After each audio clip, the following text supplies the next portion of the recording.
Thank you very much for having me today. I talk about Holcim and our practices in Scope 3. I start with a quick overview of the company because maybe not everyone is familiar. We are a provider of building solutions and building materials. These are our 4 main segments.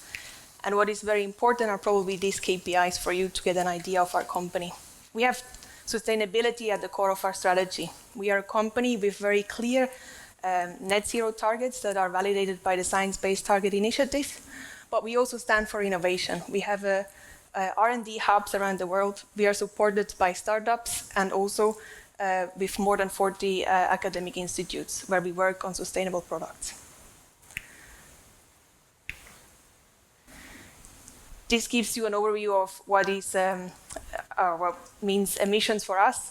We have a footprint of roughly 130 million tons, and 60% are coming from Scope 1. That's probably a bit different than what you're used to. We have still 36% in Scope 3, whereas some of it, like 47% of our Scope 3, is allocated to our investments in other cement companies. So we leave with about 19% of upstream and downstream emissions from our own activities from consolidated companies. We were one of the first companies that have near and long-term targets in all 3 scopes committed. And we're also very proud that we have already the 2nd edition of our climate report, which I invite you everyone to go and read. You see what we've already done, what we're committed to, and where we see challenges. When we talk more closely about Scope 3, as I said, we have this differentiation between emissions of our own companies, the 24.8 million, and 22.5 million tons are coming from investments in other cement companies. From our own emission, we have 70% allocated in only 3 categories. It's transportation, fuels that we purchase because we are a very fuel-intensive industry, and the clinker and cement that we purchase from third parties. This is also where we focus our effort. Our net zero journey started in 2020 with a pledge with SBTi focusing on Scope 1 and 2. But already there, we had a clear commitment to also address Scope 3. Already in January 21, we had a clear methodology and also a baseline established for our Scope 3 emissions, at that time still focusing on the most material impacts or most material categories that were agreed at sector level. We then have focused on automation because we knew that we need to generate this data in-house on what is already existing. And one big data source is transportation, where we have a transport analytics center that hosts all the shipments that are going for transaction of products to our customers. So this is an information that is very useful for this effort.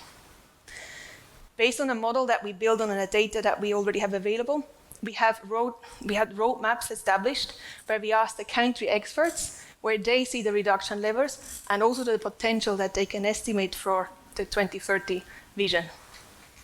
This was very important for us to go and model and understand what target can we put, what is ambitious, but what is also achievable. So this is probably what we have discussed or heard before. It's important that you can deliver once you commit.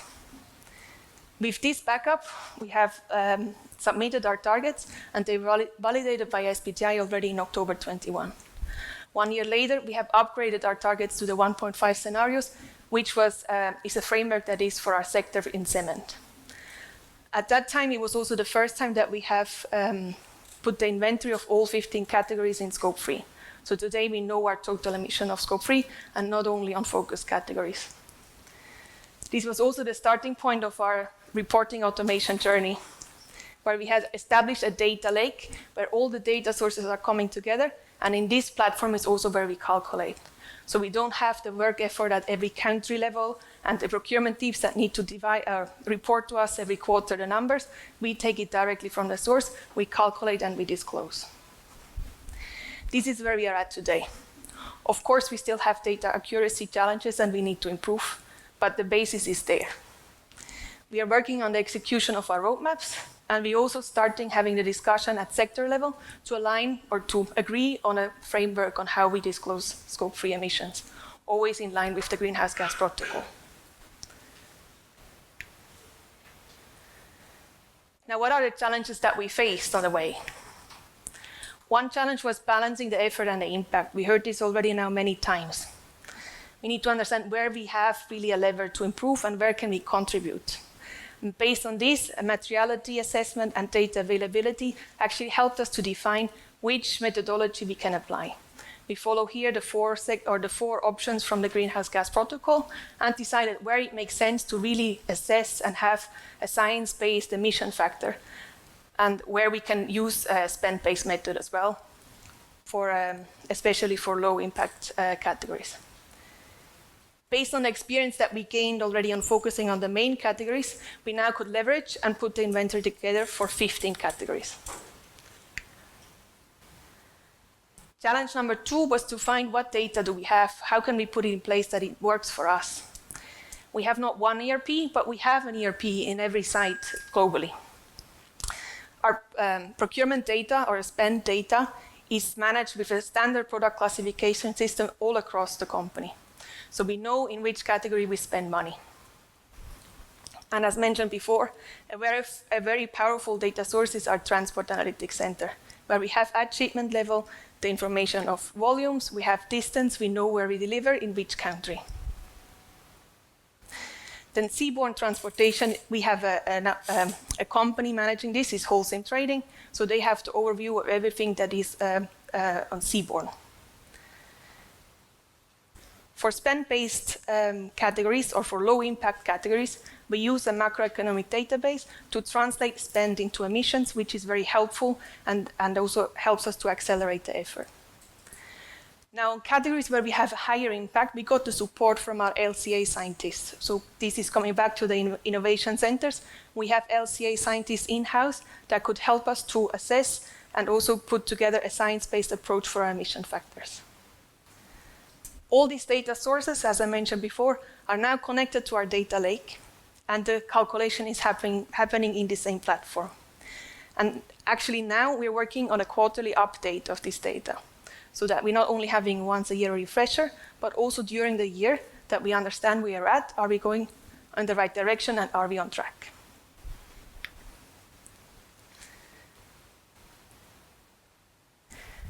We have a lot of material flows included in the model. Some of it also are backed up with assumptions because we don't have the data yet. Our emission factors were developed in-house, were not available from an external source, and we have also documented all the calculations. This was the right time for us to have an external party review what we have developed. This gives also the confidence that we are in line with the Greenhouse Gas Protocol and that we are really truly following a science-based approach. So this was challenge number 3, is passing an audit, which we did. This was a very good achievement for us because it helped us also to explain internally what we do is actually making sense and is also in line with the external world. We used our model to translate this into roadmaps. You can see here an example. These are dummy numbers, but it's still an example of our transportation roadmap. So we tried to understand with our experts which are the levers that we can pull in transportation. Important for you to know as well, we have 90% of our transportation is through third parties. So we always need to work with a partner to improve.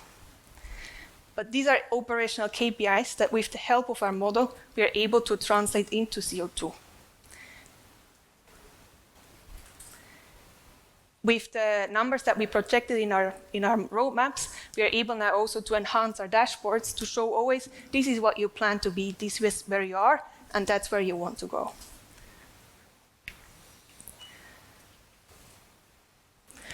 Understanding the projection from our experts helped us a lot to go with confidence to submit to SBTi. Obviously, this is first starting, what are the requirements to set the net zero science-based target? What does that mean? Do we meet these requirements? Then for those of you that have already applied, you know that there are tools that you can simulate. And then the outcome, you can then cross-check again with what you have projected in the roadmap to understand, is this the commitment that we can do or not?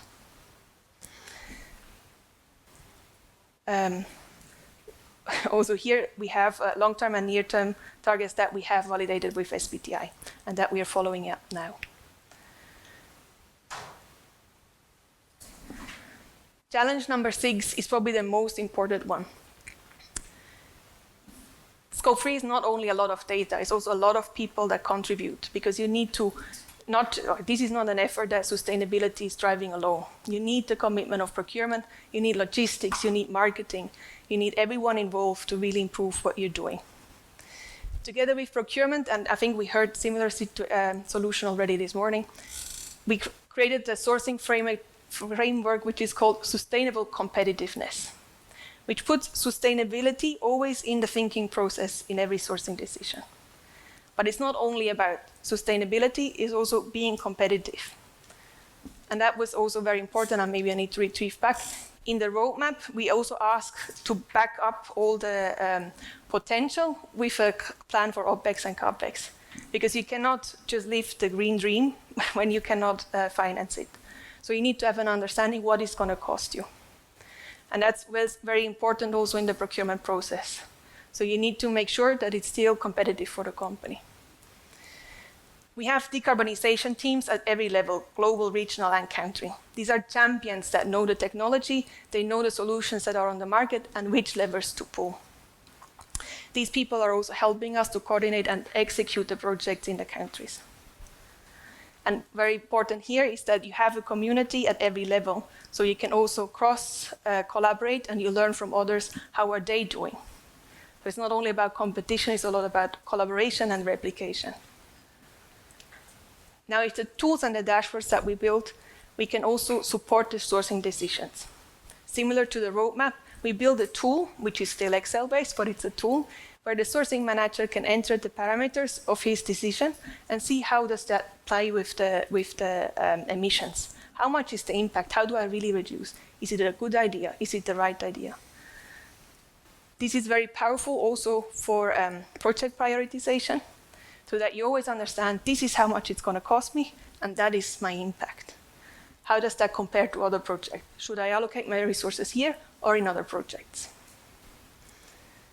And very important is the training and the guidelines for colleagues.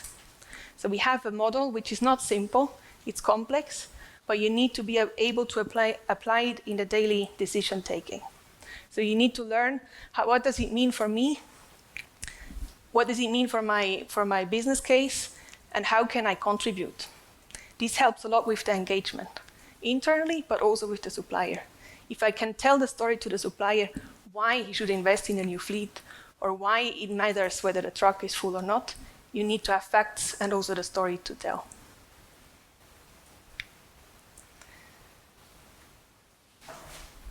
This is a summary of our lessons that we learned. It's also a summary of what I just told you. So we start very much by learning what is the impact and how to balance the effort. You should not invest too much time in trying to be perfect with data, covering 15 categories with the same level of precision, but understanding where you can have an impact and where you can improve. Then understand what data you already have available. We heard this morning from Bosch, it doesn't really make sense if you have too many criteria and too much data gathering from your procurement managers. They should do their job, they should do the right decision, they should drive initiatives, but not do reporting. So leverage from the data that is already available. That might also mean that you don't have the perfect data, because the specialist in a country taking a decision knows very well the precision to the comma. In the data you have, maybe it's not there. But it's okay to start with an accurate and a confident, conservative estimation to start working. But it's important to take action.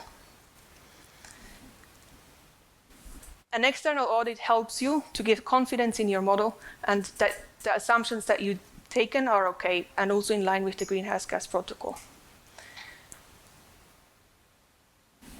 Then it's very important to identify the projects and also the levers to pull to improve before you submit an external commitment. This helps you to back up the story, and if someone asks you, so how do you achieve your target, you have an answer to it. This helps a lot also with the communication externally.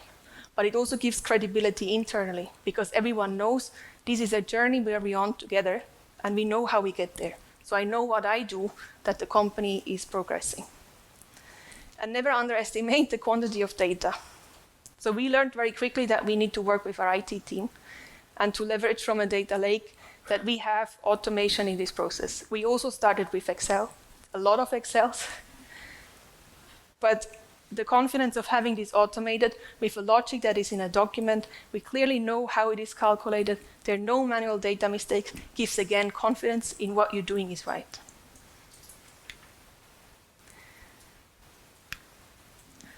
These are 3 examples where we already took action. So you can see that we are not only reporting, we are also actually delivering on our promise. One very interesting project is an autonomous electric vehicle in a quarry in Siggenthal in Switzerland. This vehicle is actually, as it says, it's moving on its own. This improves the fuel consumption, but also has an impact on safety. In the US, we already have a lot of waterway transportation. On the Great Lakes, this is where we are present, this is where is our market. The US team, however, was improving this ratio even more and also moved some of the road volumes to rail. They were able to reduce the CO2 again and saved 19 million gallons of fuel and 6 million tons of CO2. And what we noticed since we actually launched our transportation roadmap is a global movement in our company to test new low-emission fleets. There are several options today on the market. Not all of them apply to our industry, but many do. So it's about working now again with the transporter, but maybe also with the truck providers to find solutions that work for us. One important movement that we joined here is the First Mover Coalition, where a global demand is created in order for companies to make investments in green fleets. With that, I already closed my speech, but that's something I would like to give you on the way. I know that the current situation is dire, and also the climate situation can be very frustrating.